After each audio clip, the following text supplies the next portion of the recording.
Hey, beautiful soul, are you ready to unlock the secrets of clear communication and transform your relationships? Picture this. What if you could speak with confidence, avoid unnecessary drama, and build stronger, more authentic communications with everyone in your life? Sounds amazing, right? Well, in today's episode, I'm sharing 10 game-changing lessons that will help you do just that. We are diving into the art of communication, how to stay calm when things get heated, and why clarity is your superpower. Whether it's your partner, your bestie, or even at work, these lessons are going to revolutionize the way you connect with the world. No more misunderstandings, no more unnecessary conflict, just real, authentic communication. That's what makes every relationship stronger. And trust me, this is one you're not going to want to miss. So grab your cuppa and let's get this tea party started, because this week's brew is just for you. Welcome to Sip Tea with me. I'm your host, Lisa Schoenthal. Think of me as that fun and inspirational auntie or sister you always wish you'd had. This is the space where we hang out, brew up meaningful conversations about health, wealth, relationships, and travel, because life is too short not to live with purpose, passion, and abundance. If you're ready to chase your dreams, find your balance, and make a massive impact, you're at the right table. I'll be sharing real stories, life hacks, and epic wisdom to keep you mindful, energized, and connected. It's all about inspiring and empowering you.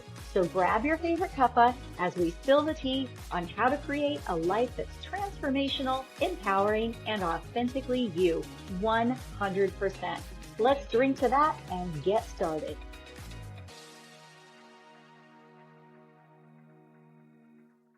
Welcome back, gorgeous soul, to Sip Tea with me. I am your host, Lisa, and I am so glad you're here. I am super thrilled to be your hostess and transformational guide. And today we are diving into episode 9.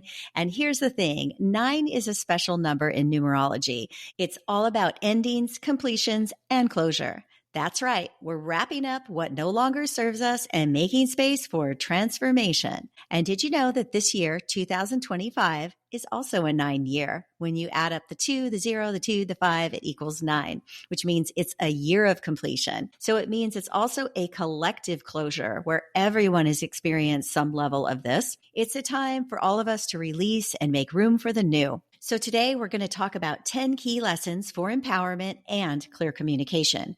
Because when we communicate clearly, we unlock more freedom and transformation in our lives. We let go of our expectations, find our own clarity, which helps to cultivate relationships with others that are super juicy, authentic, and impactful. We can also lovingly clear the space and let go of what no longer serves us through using our voice and connecting to our heart. So have your journal close by and a full cuppa, because this episode is steaming hot. Lesson 1, avoiding conflict is actually avoiding communication. Here's the truth. Avoiding conflict is really about avoiding communication and transformation. Think about it. When we avoid those uncomfortable, hard conversations, we're missing the chance to grow, heal, and create deeper connection. It's easy to walk away or to sweep things under the rug, but we all know that doesn't work in the long run. I am constantly telling friends and clients when they say, I avoided it because I don't like conflict.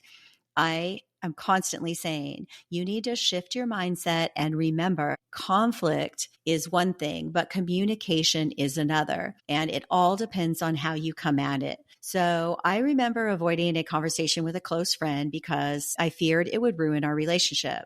But when I finally spoke up, not only did it strengthen our bond, but we also gained deeper trust and understanding of each other. Avoiding conflict only delays growth and deeper connection. True transformation happens when we step into those uncomfortable conversations and speak our truth. Here's a journal prompt for you. What conversation have you been avoiding, and what's holding you back from having it? Again, what conversation have you been avoiding, and what's holding you back from having it? Once you go through that and you write down your response, throw in this affirmation. I embrace the discomfort of honest communication, knowing that it leads to deeper connection and growth. I embrace the discomfort of honest communication, knowing it leads to deeper connection and growth. All right, lesson number 2, using your voice is empowerment. Okay, so your voice is a powerful tool. When you speak from your heart, you empower not just yourself, but others too. Speaking your truth helps you to connect on a deeper level and builds trust in relationships. When I've used my voice to express something uncomfortable or difficult, I've been amazed at the freedom that it brings. We can speak with kindness and clarity and still be firm in our needs, and that's true empowerment. Okay, I just had this happen the other day in a relationship, and I was tired and I was irritable. Of course, we had been traveling, and I was trying to communicate. There was a misunderstanding in the communication, and I had to rein myself in. I actually reacted with very harsh words, and I thought, that's not communicating. That's not like actually expressing, I feel tired and I don't have enough energy to deal with this situation right now. Can we put it on pause? Can we go back to it later? And instead of kind of taking that notice of where I was at and sharing that, I just responded poorly. And of course, the person I was communicating with or not communicating with also responded poorly to my poor response. So like we've talked about so many times, our energy creates the energy that we receive. Whatever we put out, we sort of receive it back. So when we use our clear communication, we can diffuse these kinds of situations. And sometimes that means just taking a little pause, taking a little breath, and actually saying, you know what? Right now, I don't have the capacity for that. Or I think I can talk about that. Let's sit down and take a little bit of the emotion out of it and come back to where we need to be. So the takeaway from this is using your voice authentically is one of the most empowering things that you can do for yourself and others. It creates space for connection and trust. The journal prompt is, how can I speak up more authentically in my relationships? What message do I need to express that I've been holding back? So I was talking about something that happened in the moment, but there's also things that go around in our minds that we're talking about, right? Like we're feeling and we're holding on to, and maybe it's something with your partner or something at work that's the same situation over and over. And the more it happens, the more frustrated you get. And it's really about stopping, checking yourself and being like, why does this frustrate me so much? What would I need to change so that I can feel calmer or more comfortable in this situation or more powerful in this situation? And how can I express that so that the other person can understand me? So again, the journal prompt, how can I speak up more authentically in my relationships? What message do I need to express that I've been holding back? When we hold back and when we don't speak authentically, we actually are usually coming from a place of anger or frustration, and that never works out well. So the affirmation is, I speak my truth with love and confidence, empowering myself and others. I speak my truth with love and confidence, empowering myself and others, coming from a calm, non-emotional place where you actually know what your true feelings are, and then you can express them. All right. Lesson number 3, stay calm and emotionally grounded. All right. We've already kind of started to dive into that because the emotion is usually what throws us off. And I have to say, I do think one of our biggest things that we're learning in our human lives is how to have an experience with all of this opportunity for emotion, right? And our media and our movies and our social media and our romantic comedies and all those things are always kind of saying how beautiful it is to be super emotional. We even actually make fun of men for being not as emotional as women are, right? There's strengths and weaknesses in that, but truly we have our emotions so that we can express ourselves at a deep level. But if we allow our emotions to take control of us, those things that we want to express usually don't come across. So it's easy to get caught up in the emotions, especially in tense conversations. We also like control, so that sort of spins us out of whack too. But here's the magic. When you stay calm, you allow space for the conversation to evolve. Staying emotionally grounded means you can respond thoughtfully rather than react impulsively. When I feel emotions rising, I take a deep breath, I pause, and I choose to stay grounded. Sometimes I even step away and give myself that time to process before jumping back into the conversation. Okay, I already kind of mentioned this earlier. I love the pause. I love the moment from when someone or something is giving you input and you're receiving it. I love the moment in between, the pause, where we have the opportunity to not just jump back at them in the conversation or to give feedback quickly. I mean, usually we're already thinking of what we want to say before the person's even done saying anything, right? Especially if we're emotionally heated. But if we can take the time to listen to what the person's saying, we can take the time to take that pause and just take a deep breath and decide, how do I really feel about what I'm receiving, or what do I want to receive from this, and then give the feedback back to them. We find this very nice, sweet place in between, and we find a diffusing of our heated emotions so that we can actually communicate. So the takeaway is, when we stay calm in the face of conflict, we give ourselves the power to respond rather than to react. This leads to better, more meaningful conversations. The journal prompt: what situations tend to trigger strong emotional reactions in me? How can I stay calm and grounded in those moments? Again, the journal prompt: what situations tend to trigger strong emotional reactions in me? How can I stay calm and get grounded in those moments? And I also want to mention, all these journal prompts and affirmations are in the show notes. So if you're listening to this in the car or whatever, you can just pause it, have your own thoughts, and then maybe later you want to go back to your journal. You can just go in the show notes and just grab the journal prompts, copy them, throw them in your notebook. All right. So the journal prompt of what situations tend to trigger strong emotional reactions in me, and how can I stay calm and grounded in those moments? The affirmation is, I am grounded, calm, and in control of my emotions, allowing space for clarity and understanding. Again, I am grounded, calm, and in control of my emotions, allowing space for clarity and understanding. Lesson number 4. Finding clarity in the in-between. Okay, we just talked about this too. I kind of am jumping around a little bit, but it's all connected, right? The in-between moments, those times when you're not sure what to say or how to say it, are powerful. These moments of stillness allow for clarity to surface. Take the time to pause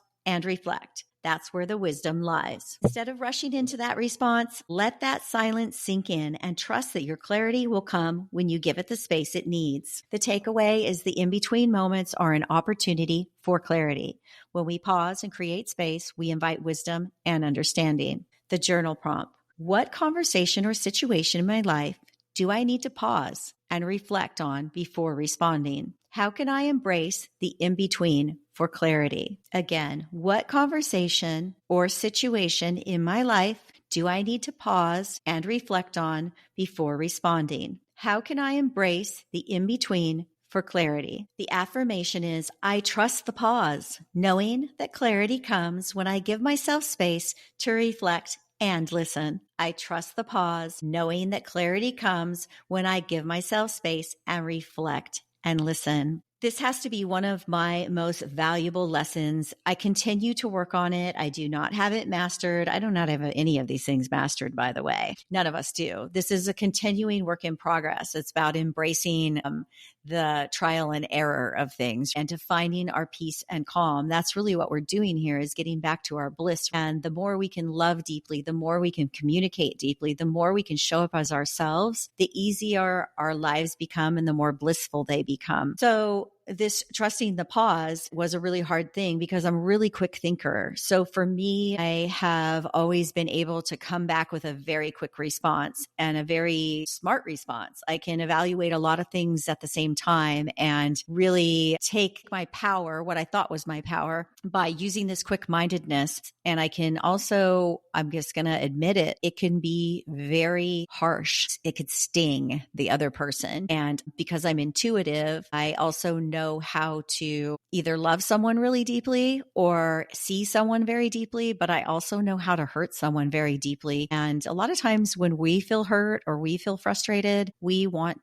to inflict that back on the other person. So I had to take a lot of time with this in my life. I know it's like sometimes the image of someone, like my image, people see me as being calm. They see me being cool in crisis, like all of those things. I was hired as a flight attendant to be cool in crisis. I was really good at being a special events coordinator for the same reasons. But in personal situations, it's a little bit different, right? But the more I found myself stepping back, not necessarily needing the control, surrendering a bit, wanting to really understand the other person, wanting there to be more love. I really found that trusting the pause and feeling that in between was a great place. And I kind of love to be there. And sometimes I actually hang there probably longer than I should. I don't want to say should, but probably longer than the person I'm talking to expects. And that also sort of diffuses the situation on both sides, right? And they sort of look at you like, wait, I was expecting you to come at me this way. And you kind of threw me off guard by just staying calm. Definitely a super power tool. And if you can master the pause and master knowing how you feel before you respond, oh my God, you are gold. Your life will get so easy, so fast. Lesson number 5. Is this my shit or is this real? Okay, what I mean by this is we've all been there, triggered by something that isn't really about the present moment or comes from past wounds. Before reacting, ask yourself, is this my own shit from the past or is this a real current feeling? As I was saying, I've learned to step back and ask myself this question before jumping into a conversation or jumping into a heated response. It helps me separate past hurts from what's actually going on in the present. This simple reflection can transform the way we communicate. Okay, just a little example of that is like, I haven't talked about it a lot, but like as a child, I lost my father when I was very young. And when that happens, of course, there's like some level of abandonment, some level of feeling left behind, some level of, I have talked about feeling like I really needed to like take care of myself and put a little wall up and just be cautious about who I allow really close in my life. And so in relationships, a lot of times that abandonment or that little wall of independence or protection can come up in my response. So I have to really sit with that and be like, hey, when that person communicated this to me, was that real? Like the way I'm feeling right now, is that because of this situation with the current person? Or is that my childhood conditioning? We call it trauma now, but when I was growing up, we called it our childhood conditionings. It was like the things that happened that conditioned us to react a certain way.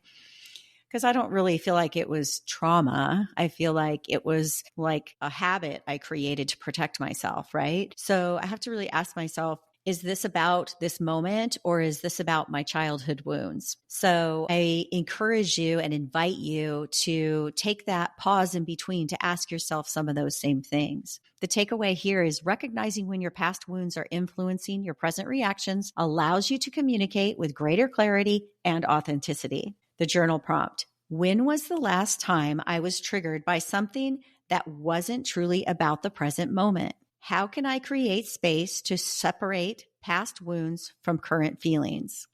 Okay, again, when was the last time I was triggered by something that wasn't truly about the present moment? How can I create space to separate past wounds from my current feelings? The affirmation: I recognize and release past wounds, allowing me to communicate from a place of clarity and presence. I recognize and release past wounds, allowing me to communicate from a place of clarity and presence. Lesson number 6. Is this love or is this fear? Every conversation is driven by either love or fear. This is one of my very favorite lessons. I'm sure I've talked about it before. One of my very favorite books is Love is Letting Go of Fear. I cannot remember the author, but you can just go ahead and look it up. Every conversation is driven by either love or fear. Love leads with openness, kindness, and connection. Fear leads with defensiveness, anger, and control. When you can identify the energy behind your words, you can shift your communication. Again, one of my greatest lessons that, of course, I continue to practice. I don't really like I can't remember lots of things. Like, I don't like a lot of processes. I like things to be simple. When I read this book, Love is Letting Go of Fear, I realized that pretty much every single emotion that we feel, every reaction that we have either comes from love or comes from fear. So when when I'm looking at myself and having a little self-evaluation of what is going on with me, I can just narrow it down to, I don't have to be like, well, I was frustrated and that came from the root cause of being confused. I don't have to do all of that. I can just be like, you're acting shitty. Obviously, there's something you're in fear of, or you're being amazing. You're being very, aware in the moment. And that's where love comes from. And if I'm in the fear, I know I just need to switch to love and to find a loving place, some gratitude maybe. And if I'm already in a loving place, hey, I better stay there, right? So again, love leads with openness, kindness, and connection. Fear leads with defensiveness, anger, and control. When you identify that energy behind your words, you shift your communication, and it happens fast and it happens easily, and you're going to want it and crave it because it's so much more blissful. When I've communicated from a place of fear, it always leads to misunderstandings, walls being built. But when I choose love, the conversation opens up and there's a deeper connection to be had. The takeaway is choosing love over fear in communication leads to deeper, more meaningful connections. The journal prompt. Can I recall a recent conversation where I acted out of fear rather than love? How can I shift my energy to love in future conversations? Again, can I recall a recent conversation where I acted out of fear rather than love? How can I shift my energy to love in future conversations? The affirmation. I communicate from a place of love, opening space for connection and understanding. I communicate from a place of love, opening space for connection and understanding. Lesson number 7, tools for conscious communication. Okay. Tools for conscious communication can really shift the energy of a conversation. Nonviolent communication is one that I really love. Instead of saying, you always do this, try, I feel hurt when this happens. It takes the blame out and invites understanding. So again, something like this, if you're going at someone, you are always doing this. You are always telling me this. You are always being this way. You always act like this. Okay. Instead of that, try this. I feel hurt when you do this. I feel hurt when you say this. I feel hurt when this happens. Again, it takes the blame out and invites some understanding. Another great tool is active listening, truly hearing the other person's feelings and needs rather than just waiting for your turn to talk. It's all about understanding and not reacting. The takeaway is that conscious communication tools like nonviolent communication and active listening help us connect more deeply and create healthier relationships. That's just such a small dot on what conscious communication is.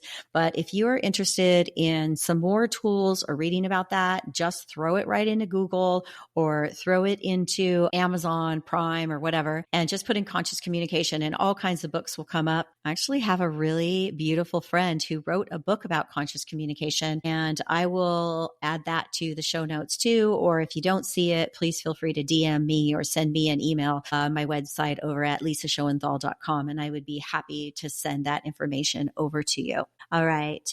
Again, the takeaway from this is conscious communication tools like nonviolent communication and active listening help us connect more deeply and create healthier relationships. The journal prompt. What communication tools can I practice to make my conversations more conscious? How can I become a better listener? What communication tools can I practice to make my conversation more conscious? And how can I become a better listener? I'm always asking myself these two questions. The affirmation is, I communicate consciously and listen with an open heart, fostering understanding and connection. I communicate consciously and listen with an open heart, fostering understanding and connection. If you actually know you're going to be having a conversation with someone, like you've set it up or you're going to go have lunch or you've told your partner, hey, after dinner, I need to talk to you about something, I would say this affirmation 10 times in a row right before you go into the conversation.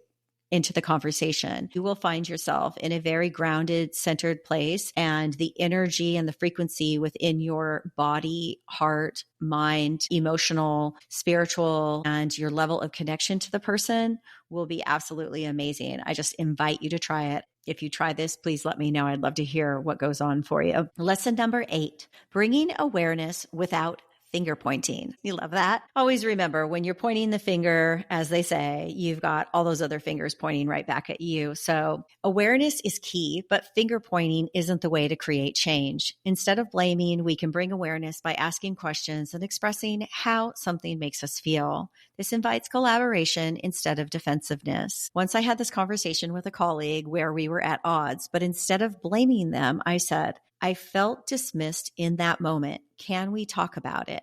That opened up the conversation in a way that was calm and non-accusatory. The takeaway is bringing awareness to a situation without blame allows for open dialogue and creates a space for change. All right, this journal prompt is coming in hot. How can I express my feelings in a way that invites awareness without finger pointing? What would that look like in a current relationship? How can I express my feelings in a way that invites awareness without finger pointing? What would that look like in a current relationship? The affirmation is, I express myself with awareness and compassion, fostering understanding and change. And you know what? I just want to say, when you're saying these affirmations, say it with some sass, girl. Like, say it like you mean it. Say it like you feel it. Say it like you embody it already in this moment. So again, this affirmation is, I express myself with awareness and compassion, fostering understanding and change. Lesson number 9, setting boundaries, expressing needs, and accountability.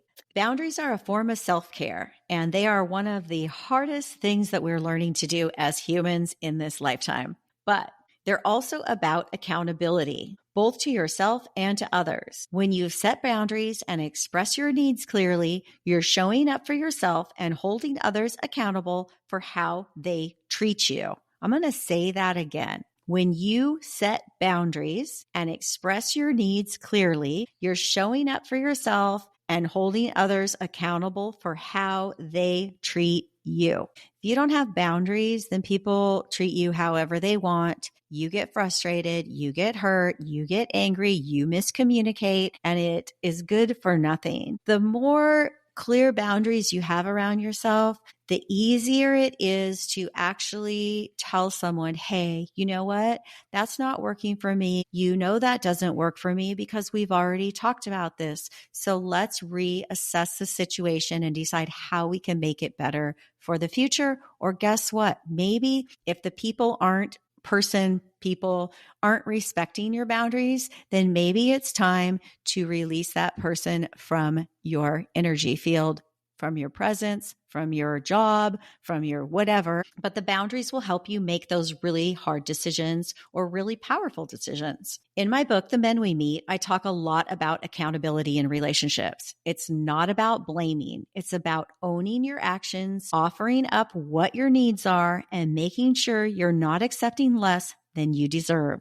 The takeaway: setting clear boundaries and expressing needs is a powerful way to hold yourself and others accountable for maintaining healthy, respectful relationships. The journal prompt: where do I need to set clearer boundaries in my life? How can I express my needs with greater clarity and confidence? Where do I need to set clearer boundaries in my life? How can I express my needs with greater clarity and confidence? The affirmation: I honor my boundaries and express my needs with confidence, knowing that I deserve respect and authenticity in my relationships. I honor my boundaries and I express my needs with confidence, knowing that I deserve respect and authenticity in my relationships. Not only do I deserve it, I demand it. All right, lesson number 10, when to let go and when to hang on. I just sort of touched on this, but sometimes the best thing we can do in the moment of intense emotion or conflict is to let go, at least for the moment.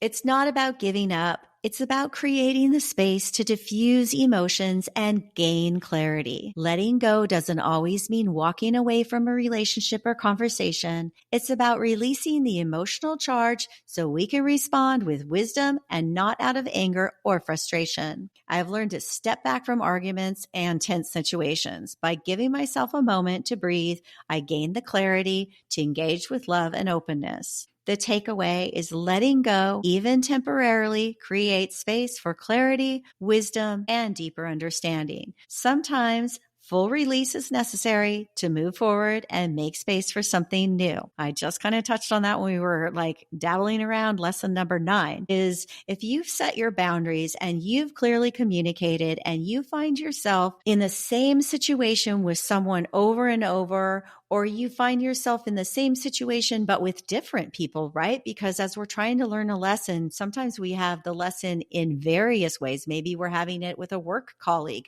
Maybe we're having it with our partner. Maybe we're having it with a person at the checkout stand at Trader Joe's. It's the same thing happening over and over. We need to really think about, have I set my boundaries clearly? Have I communicated how I feel clearly? And if I have done that over and over and the person that I'm communicating with is not receiving that or responding to that, then sometimes we do actually have to let them go or decide if we want to have them be in our frequency less. Maybe it's just less time with them. And then sometimes it's actually a complete disconnect. So know that that's okay. Know that as we release those things that don't resonate with us, that don't respect us, that don't see our authenticity and want to have clear communication, that it's just okay to let that go. The journal prompt: what situation or relationship do I need to let go of, either temporarily or fully, to gain clarity and peace?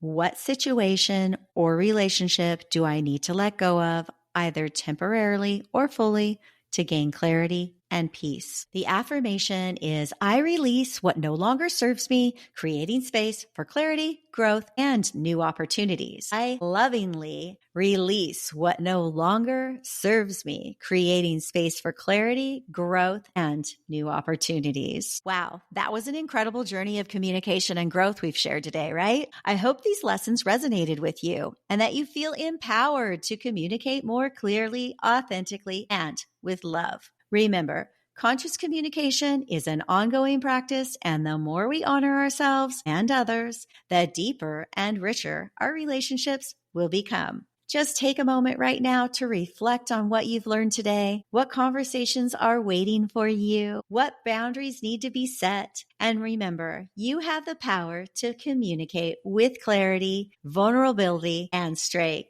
Thank you so much for joining me on this journey today. I can't wait to hear how these lessons are transforming your relationships. If you love this episode, don't forget to subscribe, give me a great rating, and share it with someone who could use this reminder today. Until next time, keep communicating, keep growing, and keep shining.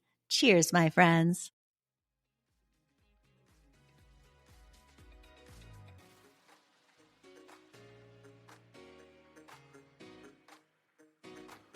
Thanks so much for listening and following Sip Tea with me. It's so important that you embrace your passion and purpose so that you can have a massive impact and take necessary action to change the world. This time with you means so much to me because it allows me to honor and serve my life purpose of inspiring, empowering, and awakening the hearts and minds of you, the next gen, because you are our future. Remember, I'm here to help. I see you. I believe in your ability to make the world a better place. Make sure you hit that follow button, invite a friend, and tune in again next week, fam, as we continue to transform, evolve, and awaken authenticity together. Until then, much love from Auntie Lise.